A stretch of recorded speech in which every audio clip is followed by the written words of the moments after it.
Voilà, chers frères et sœurs, soyez bénis. Aujourd'hui, nous allons voir une histoire, l'histoire du pauvre Lazare et de l'homme riche. Et au travers de cette histoire, je voudrais simplement nous exhorter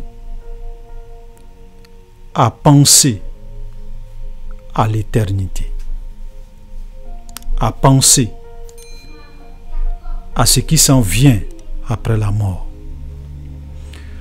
Vous savez, nous savons tous qu'un jour, nous allons quitter ce monde et nous allons faire face à notre Créateur. Nous allons faire face à l'éternité. Et quand je parle de l'éternité, c'est soit le paradis, soit l'enfer. Les deux grandes destinations qui attendent tout homme.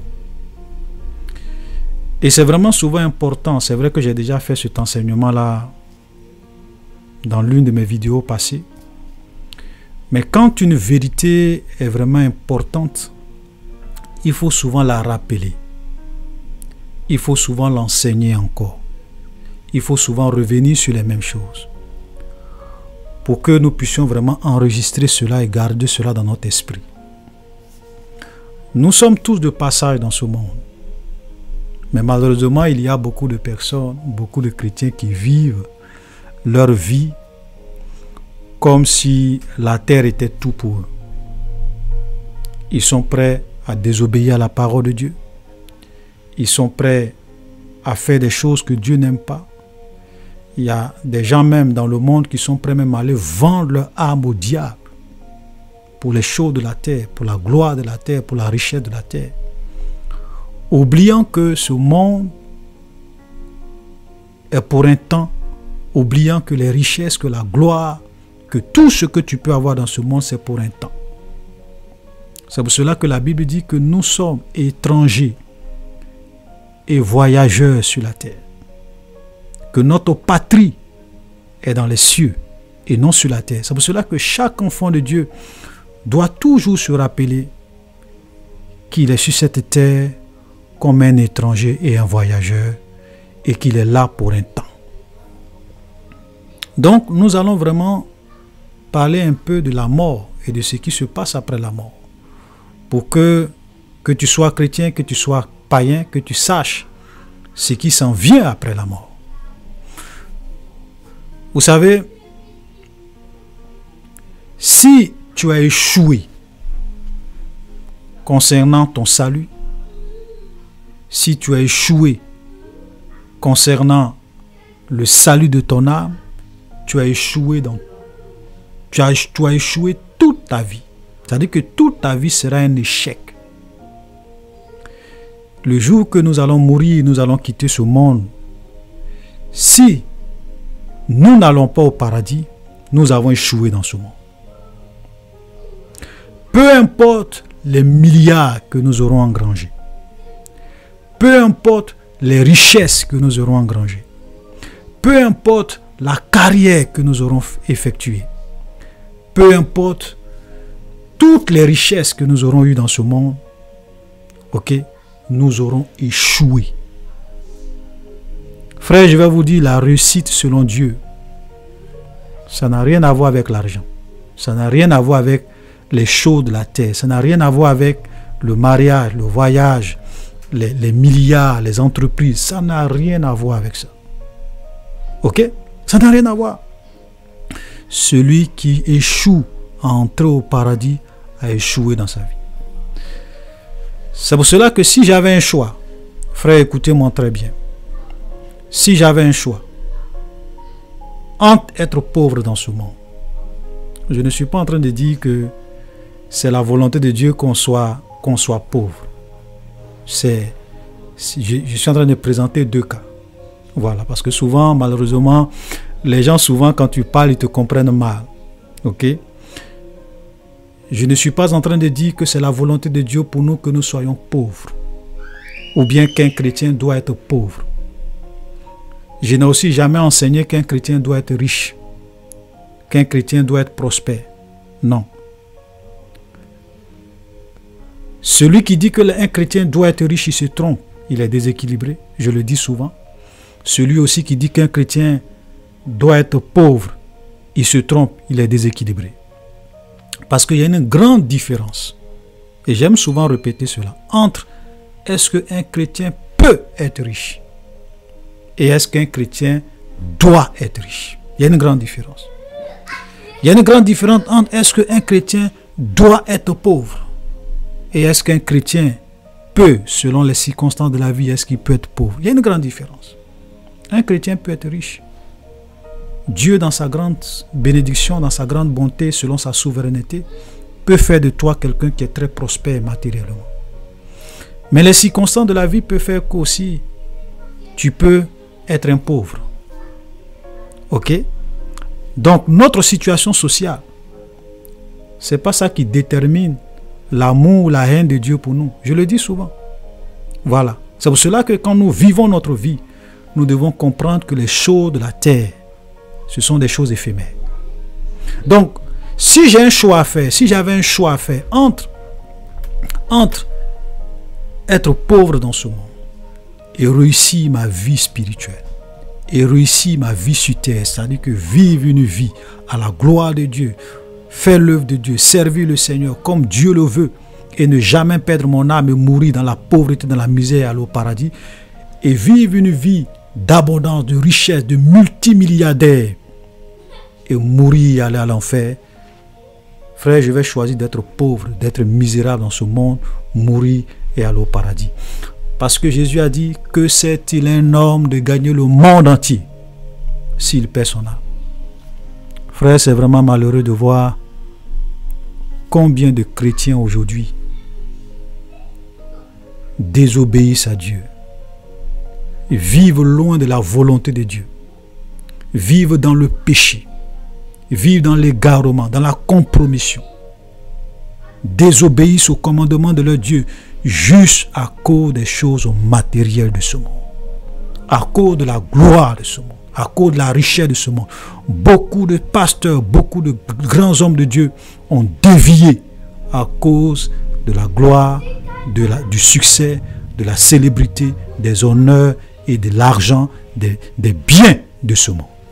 Ils ont échoué.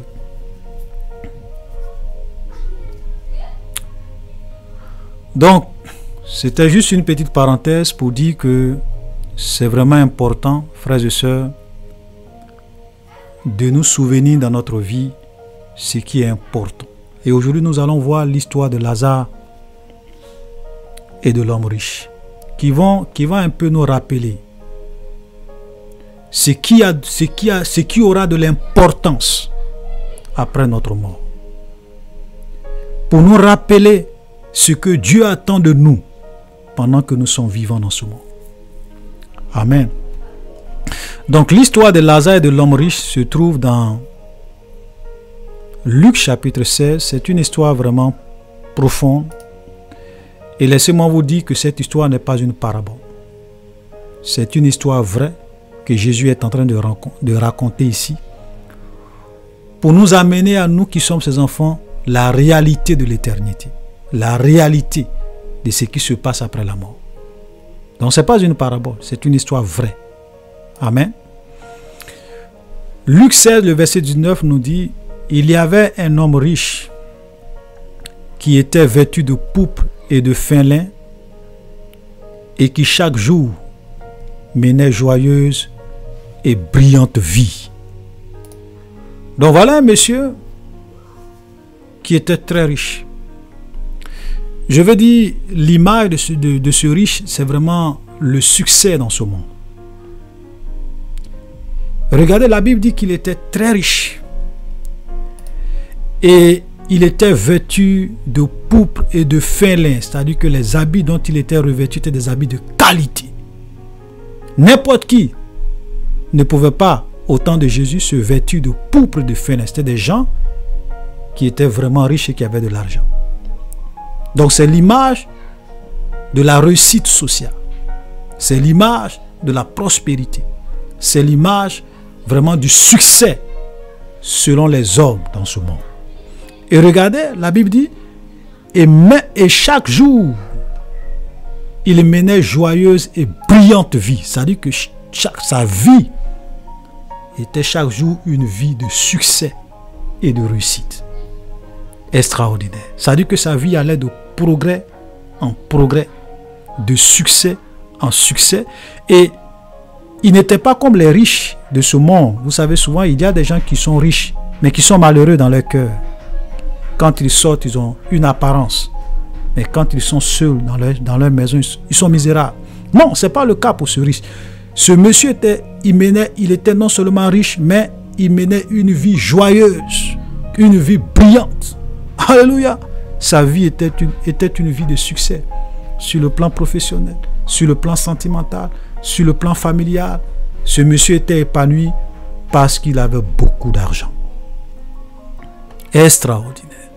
Donc, cet homme, c'est l'image, j'ai envie de dire, de tout ce que un homme normal cherche dans ce monde.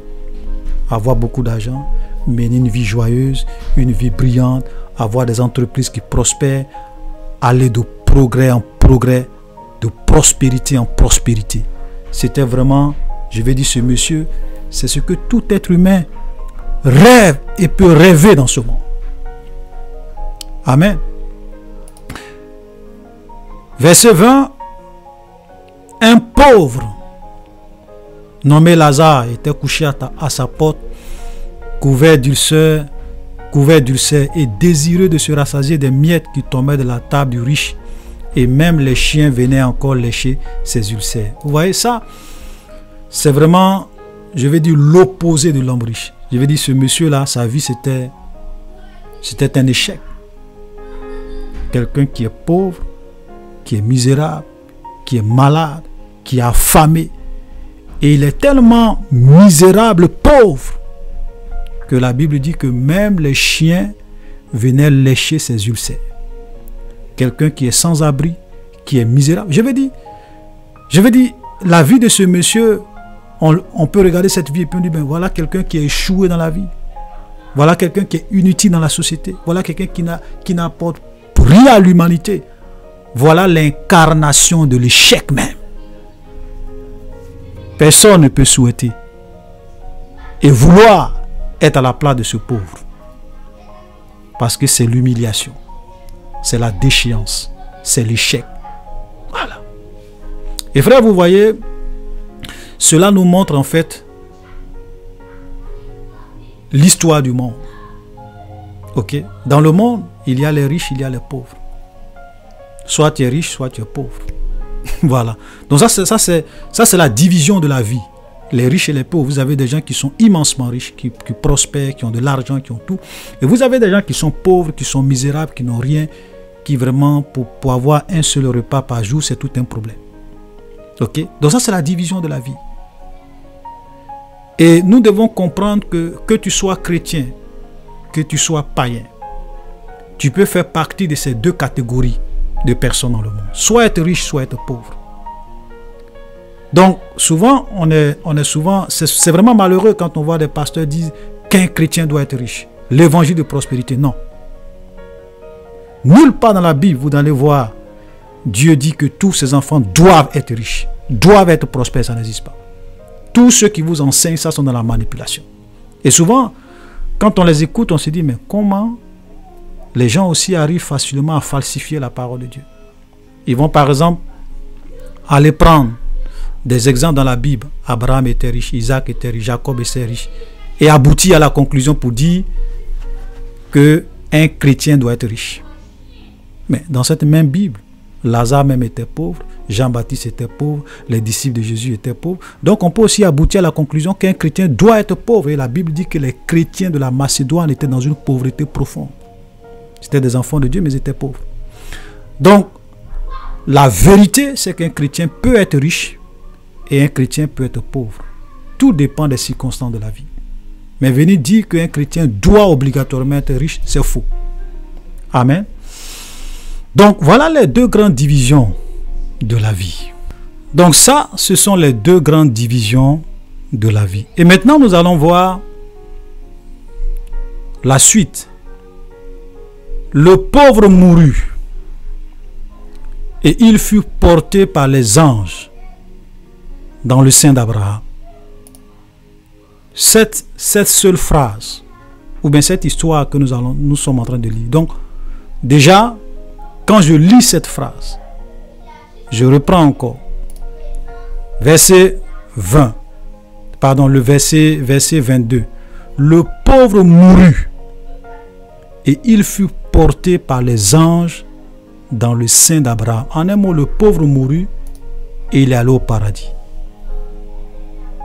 Ça doit déjà amener chaque chrétien à comprendre que l'évangile de prospérité est une fraude.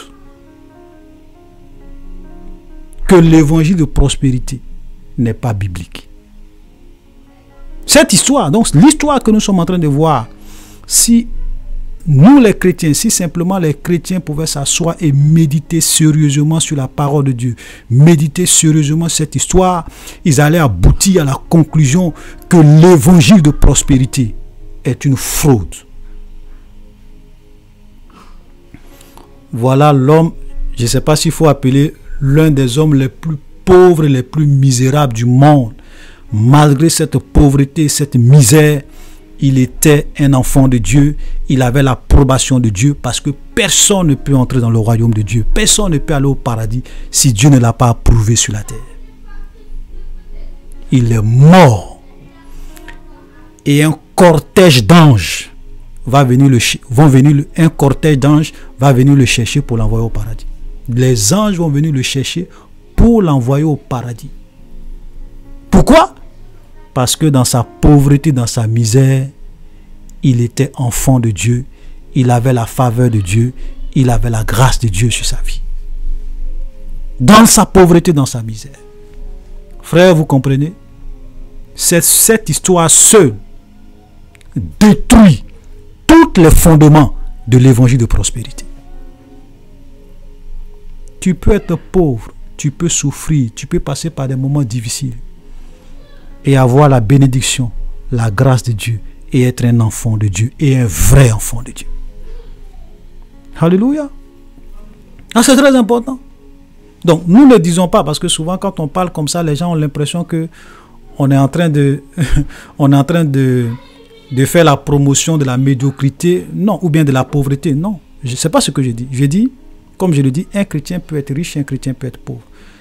Si tu as la possibilité de travailler avec tes 10 doigts, si tu as la possibilité de faire des entreprises, si tu as les moyens ou bien tu as les opportunités, si tu peux vraiment travailler, la Bible même dit que celui qui ne travaille pas, qui ne mange pas non plus. Ça veut dire que Dieu est d'accord pour que nous puissions travailler, nous puissions vraiment manger notre pain, nous puissions vraiment faire tout ce qui est légal pour que nous puissions mener une vie paisible sur cette terre. On est d'accord, il faut qu'on soit clair sur ça. Donc, nous ne sommes pas là pour faire la promotion de la pauvreté ou bien de la médiocrité, mais la vérité doit être prêchée dans toute sa splendeur pour ne pas que les gens soient égarés. Amen. Donc, voilà ce monsieur qui était misérable, qui était pauvre, qui était, j'ai envie de dire, comme un sans-abri, qui était souffrant, qui était affamé. Après sa mort, les anges vont venir le prendre et l'envoyer au paradis. Alléluia. Et le riche mourut aussi, et il fut enseveli. Donc le riche aussi va mourir. Ça, c'est la triste réalité, ou bien c'est le sort de tout homme. Que tu sois pauvre, que tu sois riche, la mort s'en fout de ta richesse. Comme quelqu'un pouvait le dire, nous sommes tous égaux devant la mort. On est tous égaux. Tu as beau engager des milliards, tu as beau être la plus belle fille du monde, tu as beau être le plus beau garçon du monde, tu as beau être l'homme le plus riche de ce monde, tu as beau avoir tous les jets privés du monde, toutes les richesses de ce monde, tu as beau être l'homme le plus célèbre du monde, devant la mort, toi et le pauvre, vous êtes égaux, parce que vous deux, vous allez mourir un jour. Donc Lazare est mort, le riche est mort. Et le riche a été enseveli. Vous voyez, on dit que le riche a été enseveli. Donc certainement, les gens sont venus pleurer à son funérail. Les gens ont fait ses éloges. Les gens ont dit tout le bien de lui. C'est un homme de valeur. C'est un homme grand. C'est un patriote. Comme aujourd'hui, quand souvent des dictateurs meurent, des gens méchants qui n'ont pas servi l'intérêt de leur peuple meurent à travers le monde entier. vous voyez les éloges des hommes.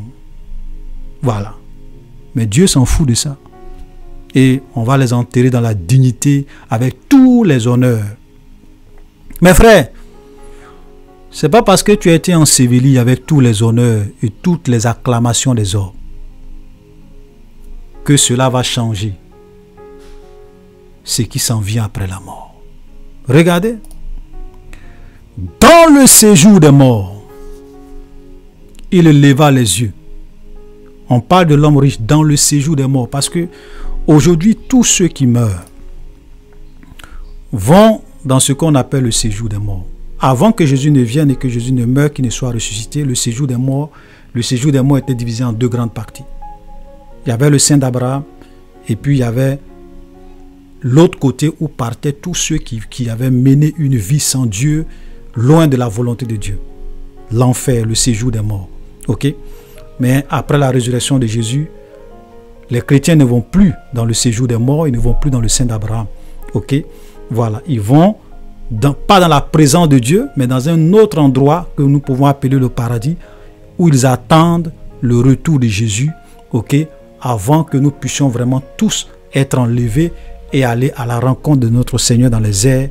Voilà, parce que la Bible est claire, la Bible dit que nous qui sommes vivants, nous n'allons pas dévancer ceux qui sont morts. En un mot, même ceux qui sont morts ne vont pas également dévancer les vivants. Voilà, ça ce sont des vérités, mais c'est pas le sujet d'aujourd'hui. Voilà, je ne vais pas trop rentrer dans ce domaine-là pour expliquer un certain nombre de choses. Mais ce que je voulais dire, c'est que lorsqu'il va mourir, il se retrouve dans le mauvais côté du séjour des morts. Et la Bible dit, il leva les yeux et tandis qu'il était en proie au tourment, il vit de loin Abraham et Lazare dans son sein.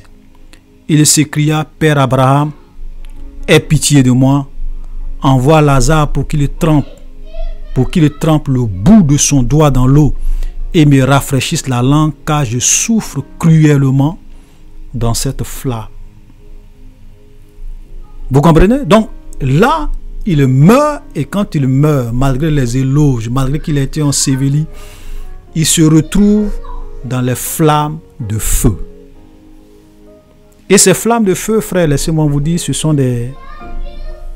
c'est vraiment un échantillon. Ça, c'est même pas le feu de la géhenne.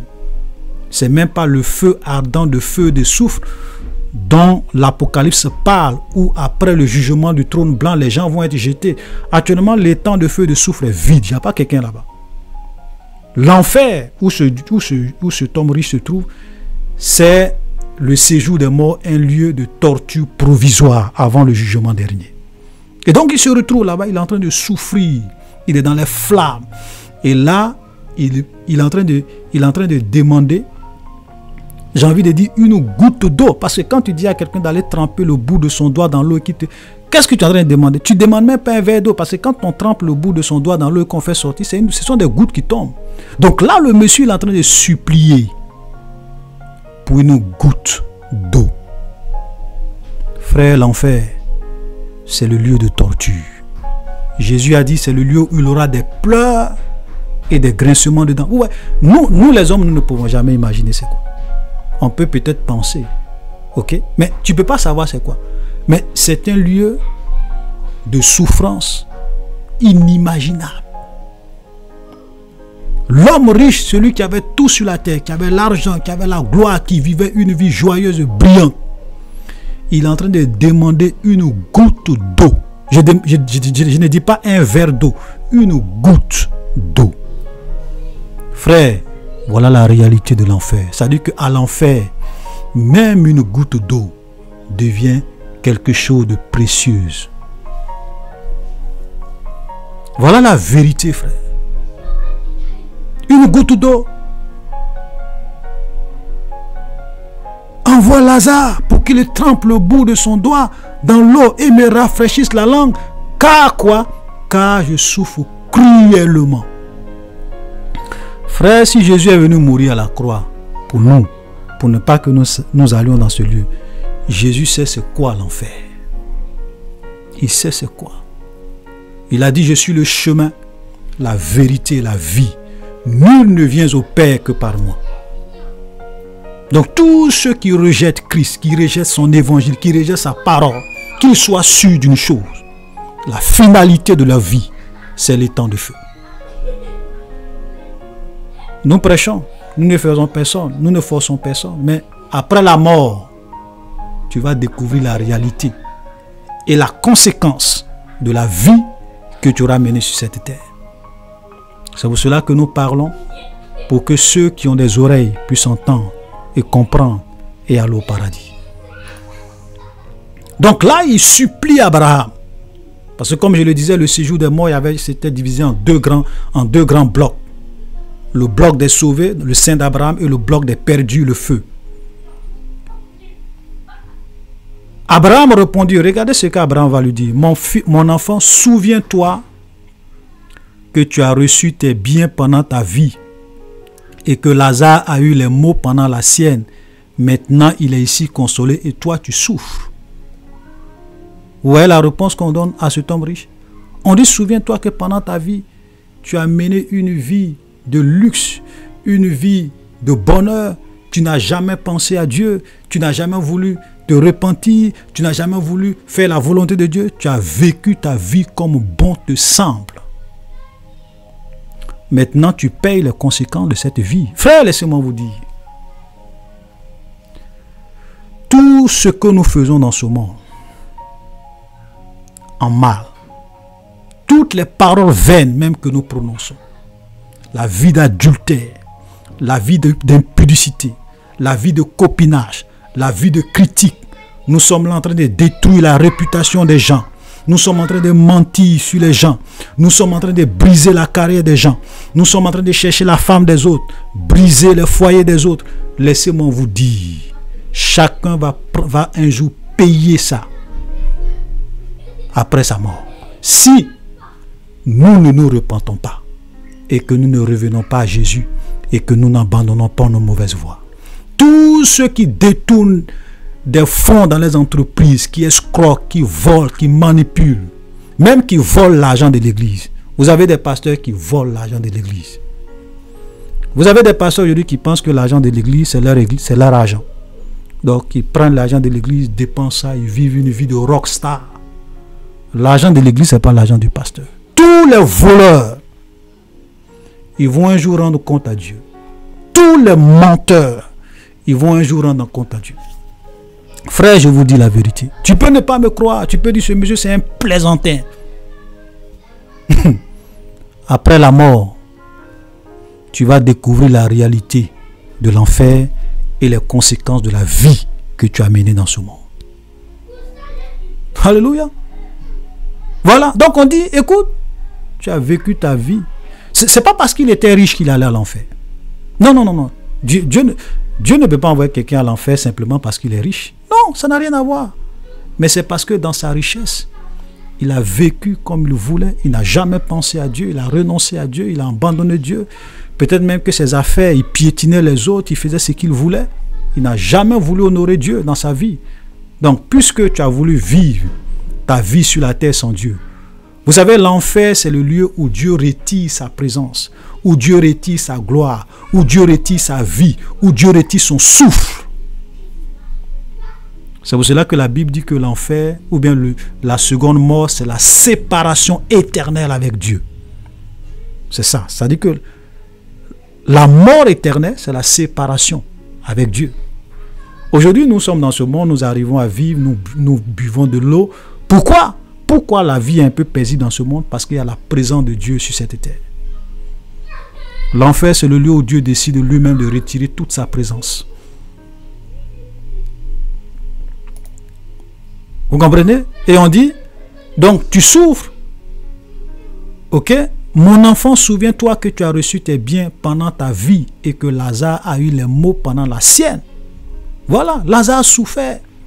Mais vous savez, quand on dit les maux, ne voyez pas cela forcément en tant que parce qu'il était pauvre, il souffrait. Non, parce que suivre Dieu, c'est vrai qu'il a souffert, mais il a été fidèle. Dans sa pauvreté, dans sa misère, il a été fidèle.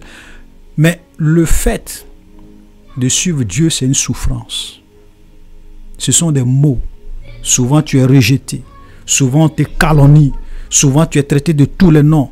Surtout quand tu es une jeune fille, que tu ne veux pas faire comme les autres. On te traite de dépasser, de démoder. Tu subis toutes sortes d'outrages. Mais tu demeures fidèle. Et parce que tu as préféré craindre Dieu, vivre pour lui, après la mort, tu vas te reposer de tes œuvres. Amen. C'est pour cela que Jésus a dit, la Bible dit, heureux ceux qui meurent dans le Seigneur, car leurs œuvres les suivent. Amen. Voilà, la vie chrétienne n'est pas facile. Hein. Souvent, il y a des gens qui sont morts pour leur foi. Il y a des gens qui ont été tués pour leur foi. Il y a des gens qui n'ont jamais eu des promotions dans leur travail parce qu'ils sont droits. Il y a des gens qui n'ont jamais occupé des postes dans leur entreprise pour être riches parce qu'ils sont justes. Et comme dans leur entreprise, il faut être quelqu'un de corrompu, c'est-à-dire que quand le boss te dit fais ça, il faut faire des détournements de fonds, il faut faire des coups bas. Il y a des postes, c'est vrai, tu as la compétence, mais les gens ne vont jamais te placer là. Pourquoi? Parce que tu ne fais pas leur affaire. Toi, tu veux craindre Dieu. Tout ça, ce sont des souffrances. Après la mort, tu vas rentrer dans la félicité. Et tu seras consolé. Alléluia. Voilà.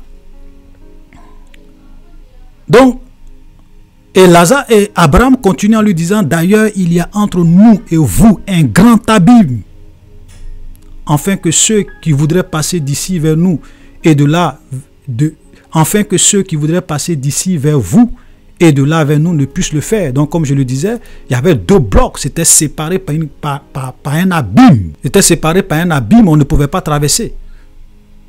Vous comprenez? Abraham dit c'est impossible. C'est impossible.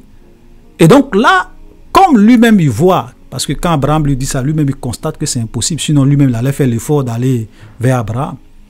Il va faire une dernière requête à Abraham. Une dernière requête. Il va faire une requête. Regardez.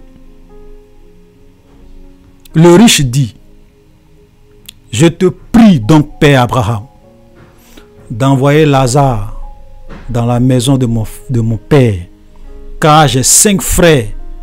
C'est pour qu'il leur atteste ces choses, afin qu'ils ne viennent pas aussi dans ce lieu de tourment.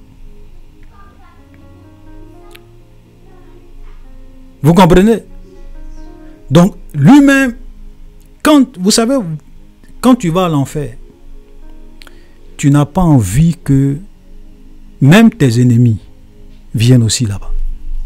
Parce que tu réalises l'atrocité, la souffrance. Donc là, il voit cette souffrance. Il sait qu'il est là pour toujours. Il crie à Abraham. Il dit, Abraham, je t'en prie. C'est vrai que pour moi, c'est fini. Vous voyez, frère, c'est pour cela que nous disons que après la mort, c'est fini. Jésus a dit, il est permis, ou bien la Bible dit qu'il est permis à l'homme de mourir une seule fois. Après quoi vient le jugement. Que personne ne vous trompe.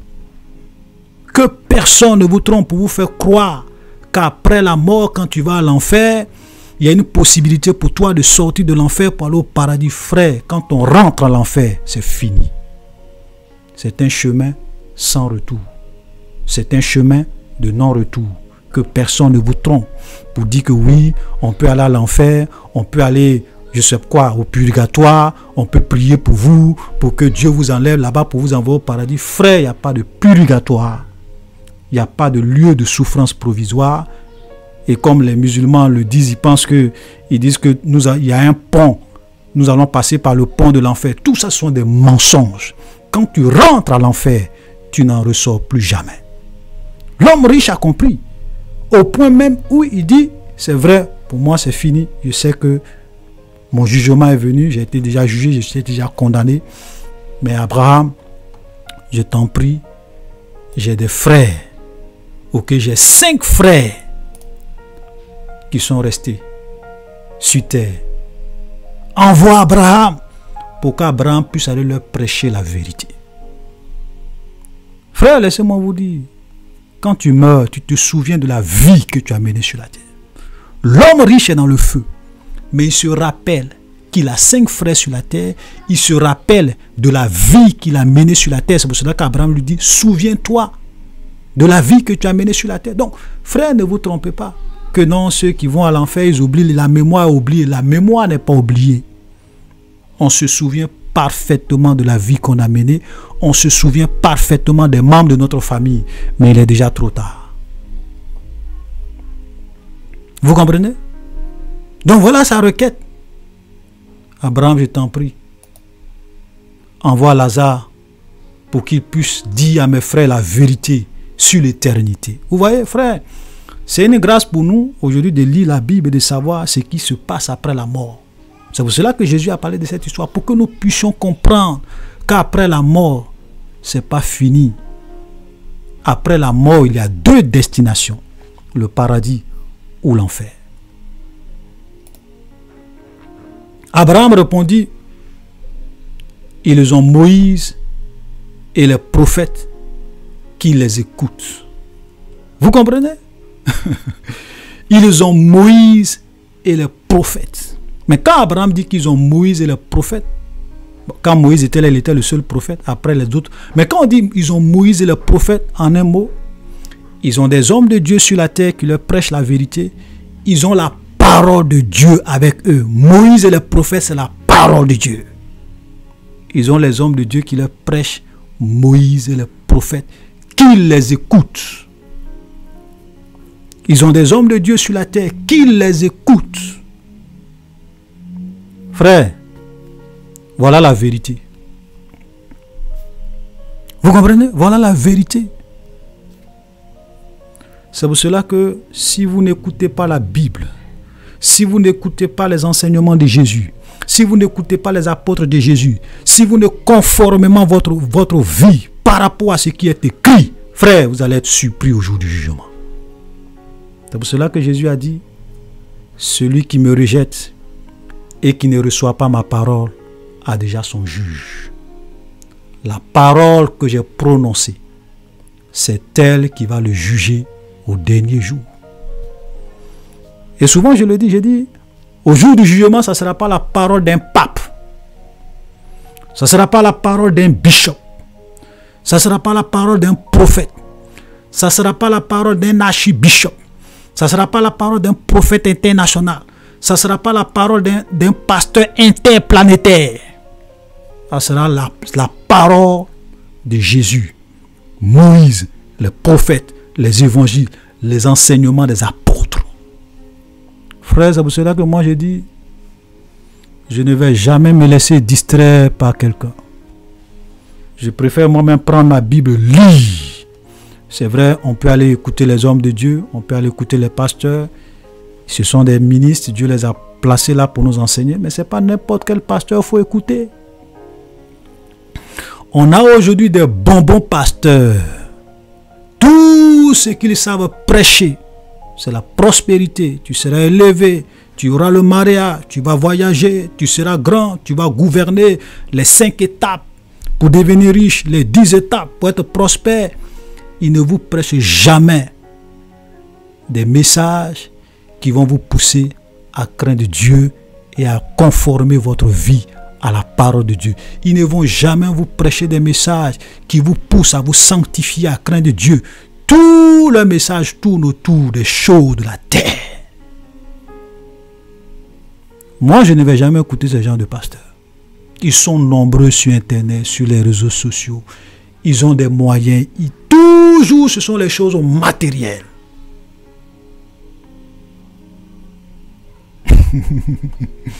Frère, voilà les temps dans lesquels nous sommes. Ils ont Moïse et les prophètes qui les écoutent. Et regardez ce que l'homme il va dire. Il dit, non, Père Abraham. Mais si quelqu'un des morts va vers eux, ils se repentiront. Vous comprenez ce qu'il dit? Il dit, si un mort s'en va leur annoncer, mes 5 frères là, si tu envoies Lazare qui est déjà mort, si Lazare revient à la vie et qu'il va leur parler de ça, ils vont croire. Ils vont se repentir.